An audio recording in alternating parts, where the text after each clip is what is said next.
നമുക്കിത് കറുമുറ chicken fry കഴിച്ചാലോ.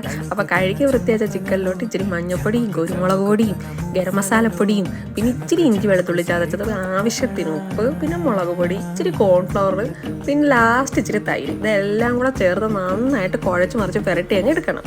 അങ്ങനെ നന്നായി മസാലയൊക്കെ പുരട്ടിയ ചിക്കൻ പീസ് എല്ലാം ഫ്രിഡ്ജിലൊന്നൊരു 1-2 മണിക്കൂറൊക്കെ ഒന്ന് വെച്ചേക്കാന്നുണ്ടെങ്കിൽ ഇതുപോലെ നല്ല അടിപൊളിയായിട്ട് സെറ്റായിട്ട് കിട്ടും. അല്ലെന്നുണ്ടെങ്കിൽ അന്നേരം ഫ്രൈ ചെയ്തെടുത്തോ. ഞാനിവിടെ എന്തായാലും 1 മണിക്കൂർ വെച്ചായിരുന്നു കേട്ടോ. ഇനി നമുക്ക് ഇച്ചിരി വെളിച്ചെണ്ണ ഒഴിച്ച് അത് ചൂടായി വരുമ്പോഴത്തേക്ക് ഈ ചിക്കൻ പീസ് എല്ലാം പിറക്കിയിട്ട് നന്നായിട്ട് നല്ല കറുമുറ അങ്ങ് ഫ്രൈ ചെയ്തെടുക്കാം. അങ്ങനെ നമ്മൾ എടുത്ത് വെച്ചിരിക്കുന്ന എല്ലാ പീസും ഇത് കണക്ക് തിരിച്ചു മറിച്ചൊക്കെ ഇട്ട് അങ്ങ് ഫ്രൈ ചെയ്തെടുക്കാം.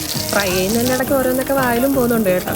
പിന്നെ നമുക്കിത് ചുമ്മാതെ വേണമെങ്കിലും കഴിക്കാം. പിന്നെ ഞാൻ ഇവിടെ ഇച്ചിരി ടൊമാറ്റോ കെച്ചപ്പും ഇച്ചിരി മയനൈസും ഒക്കെ ഇട്ട് ഒരു അലങ്കാരത്തിനൊക്കെ വെച്ചിട്ട് അതിനകത്തിലൊന്ന് മുക്കിയാണ് കഴിച്ച് നോക്കിയത്. അല്ലാതെ ഞാൻ കഴിച്ച് ഇത് വറുത്തോണ്ടിരുന്ന സമയത്തെ കുറേ പറഞ്ഞു വിട്ടായിരുന്നു. പിന്നെ ഇതിലൂടെ മുക്കി തിന്നപ്പോൾ ഒന്നുകൂടെ കൊള്ളായിരുന്നു. അപ്പോൾ ഇത് കുട്ടികൾക്കും വളരെ ഇഷ്ടപ്പെടും. അപ്പോൾ എല്ലാവരും ഒന്ന് ട്രൈ ചെയ്ത് നോക്കണേ.